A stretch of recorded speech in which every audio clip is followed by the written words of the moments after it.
Michael and Fanzen, we were discussing a little bit of career and purpose when we were off air, and you have some really interesting takes on that, and I want to discuss that a little bit with you. Kind of before we sat down, the statement was made, if you don't stand for something, you fall for anything. And I am a huge proponent for men getting right and understanding what their purpose in life is. And go on with what you were saying about if a man doesn't have a purpose. Well, it's and we're going to get real philosophical about this. For sure. Okay, if we are tied as men, we are tied into the understanding that our identity is wrapped into our career or or success or anything else. You ask, well, what do you do? Right. So the first thing is their job. Right. Well, sorry, that's not what I do. What do I do? I'm happy. That's what I do. Well, I'm a dad. That's one of the reasons why I say, I'm a Marine, I'm a dad, I'm a husband, things like that. I'm a friend, I'm a brother. That's who I am. It's not tied into what I do. Right. It's who I am. And that's part of my purpose in life is to be the best at all of those things in addition to my career choice. And my career choice is tied into my purpose of being, a change agent for the community, for our country, to make things better for our next generation. That's my purpose in life. You're a catalyst. I try to be. Yes, sir. It's most men don't need a dream. They need a direction, and they need standards to live up to. Yes, sir. We can dream all we want. We're dreamers. Right. A lot of guys are dreamers, and they're practical about it. Well, I have a dream. I want to be a pro baseball player, or I want to be a rock star, or whatever. But is that your purpose? I met Kurt Warner years ago. Yes, sir. He was a member of a friend of mine's church in St. Louis. And his whole purpose in life was to be a husband, was to be an ambassador for Christ. That was his purpose. He just happened to use football to do that. Right. That was his dream, was football, but his purpose was tied to something bigger and better. We forget as men that our purpose is one thing, our career is another. And once we get tied into that career choice that we do, and that's our choice, we still have a purpose. Whether it's within that career or outside of that career, we still have a purpose in life. Whether it's to be a dad and to raise well-rounded adults, because our purpose isn't to raise kids, right? Or is to raise people who are well-rounded adults. And those who would give back to the community, who would serve our nation, whatever aspect they do. Right. I have a friend of mine that has a few kids, and one of them went into the ministry and does music at a church. The other one runs a food bank, and the other one does IT work. Mm-hmm. Great money, network programmer. But he takes a little bit of his time every day, and he helps build websites and the whole IT platform for nonprofits and donates his time to that. Yeah. His career choice was IT. His purpose is still the same as his brothers are, whether it's giving back and helping the community, but he's doing it in another fashion. And that's something that we as men need to remember. Doesn't matter what your career choice is, you still have a purpose. And that purpose is what defines you, not your career. Well, I think it's important to talk about as well, because you kind of hit the nail on the head when you were saying that they have like a kind of a system. They have ethics and they have routines, right? And I think that it's important for men to recognize that routines are needed, and then so are the ethics. Because if you have a routine to push what you're attempting to accomplish, that will show up in the rest of your life as well if you do it. So, Well, I love your hallway. You yes, have all sir. the calendars and all the notes and all your lists in the hallway Yes, sir. of what you need to get done, Yes, sir. and you're planning things out. And a few dream boards, and I got, Absolutely, yeah, absolutely, 100%. And I do that too. yes, sir. I do it all the time. I keep a day timer, and I always carry a little notebook with me Yes, sir. everywhere I go, just so I can write notes down and ideas and things like that Yeah. that have nothing to do with my career. Right. But because you're always focusing back on, okay, why are you here? Why did God put you on this planet? Right. What is your purpose for being here? Yeah. Plain and simple. Yeah. Why do you go to work every day? Yeah. Why do you come home? Because have been dads that go out for milk and don't come back. The kind of the joke thing, but it's. But I mean, that really happens too. I know, but are you Yeah. going to be the dad that comes home with the Absolutely. milk? Are you going to be the employee or the employer that shows up every day? Right. Are you going to be that type of individual that somebody can count on for whatever it is, whether it's showing up to work, that your kids that kind of sideways on this. I made a promise to my girls that if they had anything to do with school, I would always be there. Yes, I sir. would cancel appointments. I would take time off of work. It doesn't matter. I would be there. Mm-hmm. And I was lobbying, and had to be in D.C. For appointments. And my youngest had a orchestra concert, Mm-hmm. and she was playing violin in middle school, and I couldn't be there in person. So my wife showed up, and she held the camera up, or held the phone up, and I got to watch there, and I got to talk to my daughter. I was there, just not physically. Right. I got to see the concert. So I made a promise to the girls when they were young that I would never miss anything that was important to them. If they're playing sports or playing music or being in drama or whatever it was, I was going to be the dad that showed up. And that reaffirms my statement because you're clearly a man of your word. You're a man of ethics.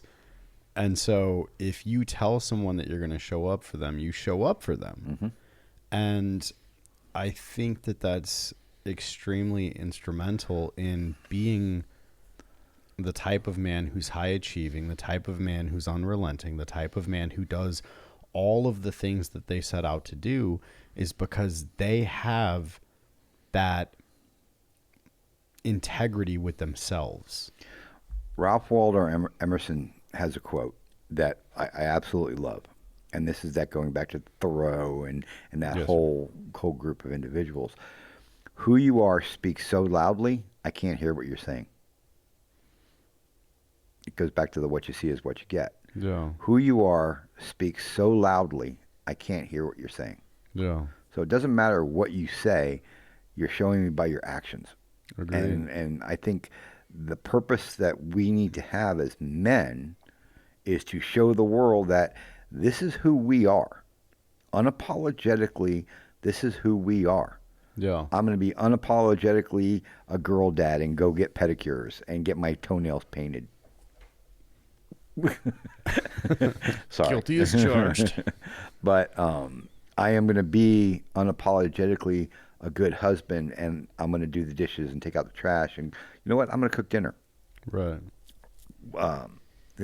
I'm the one in our home that I cook dinner probably 99% of the time. Mm-hmm. I love to cook. Yeah. Okay. I think I'm pretty good at it. My wife likes food. Right. So as thin as she is, she can eat 3 times as much as me. But I like to make food that tastes good, and I like that experience of the dinner and everything else, and whatever it is. But by me putting the effort and spending the time in the kitchen and cooking something for her, as simple as, hey, I put together a salad for you, Yeah. and I made, chicken parmesan from scratch for Mm-hmm. you. I spent the day, I put all the ingredients for the gravy and into the crock pot and let it cook all day long so it tastes a certain way, the marinara. Right. That shows her that I put the effort in for her. Right. Okay. This goes back to my purpose as a husband is to make her feel like she's worth it. Yeah. If she's worth it, I'm going to show how much I love her Yeah. and how much I care about her and what she enjoys. I don't like going on hikes and things like that. Right. I really don't. Yeah. But she does. Yeah. I'll go on one every now and again. Right. I don't take vacations. Mm-hmm. I went on a vacation last August.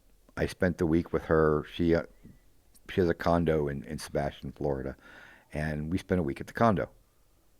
I took a complete week off work. Didn't even open my laptop. Didn't check my emails for an entire week. Yeah. Because I told her, I said, I'm going to be present for you. Yeah.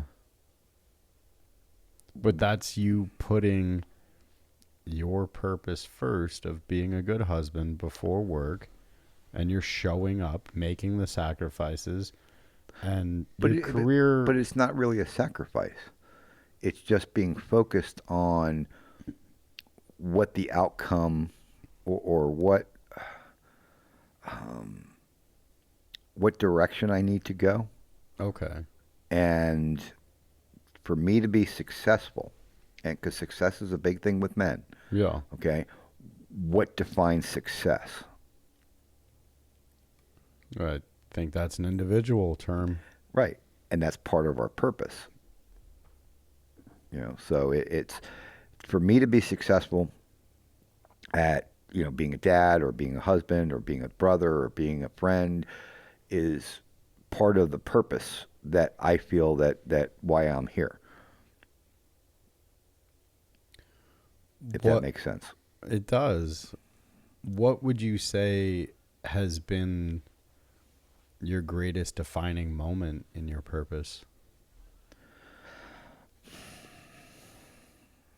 Greatest defining moment is a great question. You know, I got a text message on Monday for opening day of session, Yes, sir. and I told my wife my greatest accomplishment as a lobbyist happened on Monday. The defining moment of my purpose was individuals that I knew 25, 35 years ago still count me as a friend. My wife and I have been together on and off for 40 years, and she still likes me. You're a pretty likable fella. And you don't live with me. you know, it's. I get a text message from my sister. Hey, we're just thinking about you. Want to tell you that I love you. Having a relationship with a sibling who's 22 years difference, age difference with you, is. I didn't grow up around her. Right. I don't know her like most brothers and sisters know each other. Right. I had to make that effort. She has a picture in her home when she was 10 years old. I took her out fishing and we caught a 6-foot long barracuda. Oh, wow. It's really cool. Yeah. That was the first fish she ever caught in her life. I got to be part of that experience with her. My purpose is about that. Accomplishments that come out of that purpose is another thing. The part of my purpose in life is to have civil discourse, to be able to sit around the table and come up with solutions for problems that are happening. Yeah. Whatever it is, I want to have that conversation, whether it's with my wife, with my kids, with my friends, that hey, there's issues going on in the world, there's issues going on in our lives. Let's come up with a solution. I need to brainstorm about this. I've been having a discussion for 3 years with a Democrat lawmaker, a female Democrat lawmaker, and comes across as very anti-Second Amendment, as the whole caucus does. Yeah. She called me into her office on Monday and said, hey, I need to talk to you. I got couple things to talk about. One of them was a Veterans Village project that the city of Phoenix has shut down that she wanted me to kind of help her work on. I'm like, I can do that. She goes, well, biggest thing, I bought 2 guns, I've gone to the range, and I'm taking training. That's fantastic. I'm like, that's awesome. And she goes, I get it. I'm like, what? She goes, I get it. Why you fight so hard for it. I get it. Will you tell me off camera who it was? Sure, I love it. sure. But, but she asked, she goes, how do I vote for the Second Amendment without alienating Giffords and the Democrats? Right. I'm like, you can't. She goes, oh. I was like, you know what? This is between you and me. Yeah. You're good. Yeah. Yeah. I mean, and I've even had that discussion before with left-leaning folks that are very, and I know I'm kind of going off topic, but that are very anti-Second Amendment. And I told them, look, I get it. I understand where you're coming from. You hate guns because they're scary. They're noisy. They could kill you. Mm-hmm. And in the hands of evil men, the only thing that can stop them is them being in the hands of a good man. But it's, for me, it defines down even more. Our state constitution says the right of the individual citizen to keep and bear arms in defense of themselves or the state shall not be impaired. Yes, sir. And infringe, the Second Amendment's up here. Mm-hmm. Okay? Infringe is up here. Impair is way down here to hit that bar. If you have 1 beer, you're impaired. Yeah. You may not be impaired above the legal limit, but you're impaired. Right. That impairment, anything to Deviation from the norm. diminish Yeah. is an impairment. Yeah. And I don't care if it's a firearm. I don't care if it's a knife. I don't care if it's a taser. You and every individual citizen of the state of Arizona has a right to have that arm, to keep it, to own it, to carry it in defense of themselves. That's a security thing. I agree. That's a 100% security thing. And those, your listeners who have ever been in the military, if you've ever walked patrols, if you've ever stood guard duty, you know about security. Even locking up your computer at night, that's security. Okay? Every individual in the state of Arizona, my purpose is for every individual in the state of Arizona to know security. Yeah. So they can be secure in their homes, that they can sleep well at night, however way they want to do that. I don't care if you live in South Phoenix. I don't care if you live in Maryvale. I don't care if you live in, uptown Scottsdale. Everybody has that right to feel secure so they can be with their loved ones, be with their families, without having to worry about, is somebody going to break in my house? Is somebody going to rob me? Is somebody going to kill me? Or anything else? What makes you feel secure? Yeah. That's my purpose. Part of it anyway. Yeah. Is to have people have that kind of freedom and liberty to be able to do that. But I think, like as I was saying, that there's the tertiary. There's the things that come as a side effect of being the man that you are. In as much as you're talking about friends that you've had for 25 years. You're talking about your wife still liking you after 40 years. You're talking about your sister with the huge age gap still texting you and saying that she loves you. You're a fantastic human, period. You hold these ethics, you hold these ideals of what a man is to look like, what it is to be a man, and it shows up everywhere in your life. I had to learn that though. It didn't come naturally. Of course. This came from a lot of mistakes. Right. Losing friends over the years, being a bad friend, being a bad, husband and things like that. This is something I've learned because I wanted to learn to be better. And I think that's where society, especially the men in our society, fall. And not fail, but fall. Right. Because falling happens. Failure is an option. But they fall because they don't want to learn, or they're averse to learning, or nobody is there to stand beside them and say, hey, you're stumbling, let me hold you up, or let me help you up. But even in that statement is the fact that, like, you said it was your desire to be a better man, and not every man has that self-awareness. Not every man stops and goes, what effect am I having on everyone else? For a big part of my life, I didn't have that. And then one day I was sitting back and I was talking to somebody and they were going, and this person's an a-hole and this person's an a-hole. And I just said, if you think everyone in the world is an a-hole, maybe it's you. And then I was like, dang, I got to apply that to my life now. Yeah. And I was, right? And in the first volume where we were discussing, you were self-proclaimed as an asshole. And I, out of respect, didn't say anything, but I wanted to interrupt you and be like, no, you're not. You're fully capable. And you can turn all of that Angst? No, sir. Anger? You can turn all of that drive that you have to do fantastic things, which you have a ton of it, and you can use that towards going after somebody if need be. But you are a man who stands on your ethics. You're a man who stands on his word. You're a man who stands on, if I say I'm going to do it, I'm going to do it. If I believe in it, I'm going to fight for it. And that brings you, judge them by the fruit of their trees. You are able to do all of these things because it's who you are. And I just want you to take a moment and stop with the humble and accept this. And I think it's the competitive nature in myself. Okay. Okay. That once, and I learned this, I'm not competing against anybody else but myself. Once I stop competing against you or everybody else in the world to be better than them, I can be better than them, I can be better than them, or I can accomplish more than them. Once I stopped competing against the world and just started competing against myself, it became very easy.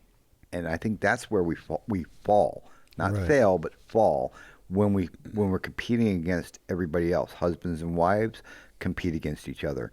Kids compete against their parents. And I heard on a TV show once that fathers are the only ones in the world that want you to be better than they were. Right. And I really do. I want my kids to be better than me because I'm still growing as a man, and I'm still growing as a dad and a husband and a brother and a friend, but I'm competing against myself. And the competition is, as long as I'm better than I was yesterday, I win. And I want to win. I am that anal retentive that with legislation and everything else that I want to win that bad. But once I flipped the script and saying, you know what, I don't need to compete against anybody else, I just need to compete against myself, it changed my whole perspective on life. And it helped me understand that, you know what, it's not anybody else, it's me. It's me. If I wake up in the morning if you're going to wake up in the morning at 4 a.m. to go to work, I'm going to wake up at 3:30. Yeah. Because for me to be better than you, I need to be better than myself. Right. Okay? I'm going to encourage you to wake up at 3:30 to compete with me. Right. Because that just iron sharpens iron, and that makes me better. Yeah. Okay, so it's not about you, it's about me. And it's me being better than I was yesterday. Yeah. And I think if humanity can be that way, if we can try to be better tomorrow than we were today and keep doing that, I think we'll grow better as a society. We won't have all the anger and everything else. And if we care enough about others and them being better and encouraging them to be better than they were yesterday, how cool would it be? Whether you agree with somebody or not, I just want you to be better. Hey, you know what? Your political philosophy is 180 degrees different than mine. I want you to be better, have a better argument. And let's come back to the table and let's debate some more. Right. Because if you're going to be better, that means I need to challenge myself to be better. Yeah. If you could give one lesson to the entire country, what would it be? Be real. Don't fake it. You know, that whole saying, fake it till you make it. No, just be real. Um, strive to be strive to be who you are. Be comfortable. It's hard to be comfortable in your own skin until you get to that point, but be real. You know, be who you are. If you want to be, if that old saying, well, if you're going to be a ditch digger, be the best ditch digger in the world. Right. Okay, well, it doesn't matter what you choose as a career path. Okay, just be real with it. Be, you know, I don't want to say the humility aspect of it, but if anybody's ever read about Warren Buffett, he still lives in the same house he bought in the 50s. He drives a 15-year-old car that has 100,000 plus miles on it. Stops at McDonald's every morning for breakfast for a cup of coffee and an egg McMuffin. And, I mean, this is one of the wealthiest men in the country, Mm-hmm. and he still drives himself to the office. Right. He's not living in a gold-plated mansion. He's not, doing this or doing that. He's using his purpose in life to make things better, not only for himself, but for those who are around him as well. So, Be real. when do you think you're going to know that you fulfilled your purpose? When I stand in front of St. Peter. Oh, man. Michael, it was beautiful having you on, brother. Thanks. I appreciate you guys. This is Appreciate really you. cool. Well, thank you very much, Let me, let me, one thing. sir. Okay. I have friends that I served in the Marine Corps with, and a lot of us still struggle mental health issues and things like that, depression and so forth. Pick up the phone, text them, shoot them a message on Facebook, say, hey, I'm thinking about you. Hey, if you live close by, hey, let's go grab a cup of coffee, let's go grab a beer, let's go grab lunch or dinner or something like that. I have a friend of mine I serve with lives in Minnesota. And I've gone up and visited him. We rode motorcycles around Minnesota. He's come down. We've rode motorcycles around Arizona. ZZ Top was here at Talking Stick a few years ago, and he had never seen ZZ Top. I said, dude, you get here, I got the tickets. Slept on my couch for a couple nights, and we went and saw, just him and I went and saw ZZ Top. Just yesterday, I had a heart-to-heart with this girl. We'll call her Christy, okay?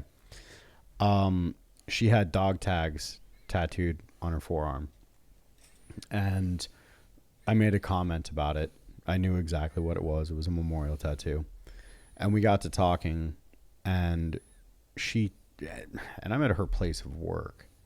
So, I'm not going to go like super deep in this with her there at work. However, I asked her who it was for. She told me it was for her brother, and she's approaching the 1-year anniversary since he took his own life. And I had this heart-to-heart with her because I talked with her a little bit about it before the last time I was there, and then when we were in there yesterday, I said, hey, I just want to talk to you a little bit more about it. And she's like, yeah, absolutely. And we were kind of talking while she was on her break. And I go, I have to tell you because I've lost friends. I've lost friends to the same thing. Do not fall for that BS in your head that is telling you that there is anything that you could have done. Because that survivor's guilt is horrible. And I felt it, right? But we had this heart-to-heart conversation, and, she's a fantastic human. And I'm only bringing this up because if a man is in a certain headspace right now where he feels like he has no outs, if he feels like there is no positivity in his life, if he feels like everything is over, then just stick around for the other people.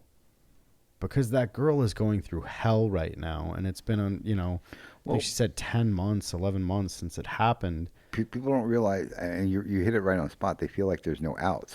Right. Okay? And if we're going to be friends with somebody, we have to show them that there is an out. No. Whatever that is. Right. Okay? That is that's something that we need to show them. There's a story of somebody sitting, driving past and see somebody sitting on the bridge getting ready to jump, and so they just climb over the rail and just sit with them. Yeah. Okay, sat with them till morning, and they talked a little bit, but never asked them to not jump. Right. And they were there, Yeah. and they stayed stuck with them, and 20 years later, and blah blah blah, and because we need to show and have that compassion. This is that vulnerability, and I hate the word vulnerability, but this is that what we as men, we don't need to fix it for them.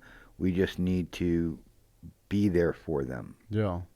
And whether it's them talking or not talking, just so they know that, hey, there's somebody that cares. Yeah. And when most of the time, everything I've read about, the forever yeet, Yeah. is most people think that nobody cares and that I'm at the bottom and this is my only way out.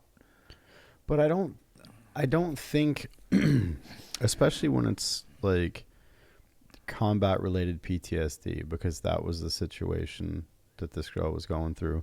And I had my struggles when I came home, right? And As did I. it wasn't that I didn't feel as though people cared. It was that I felt like the broken part. Mm-hmm.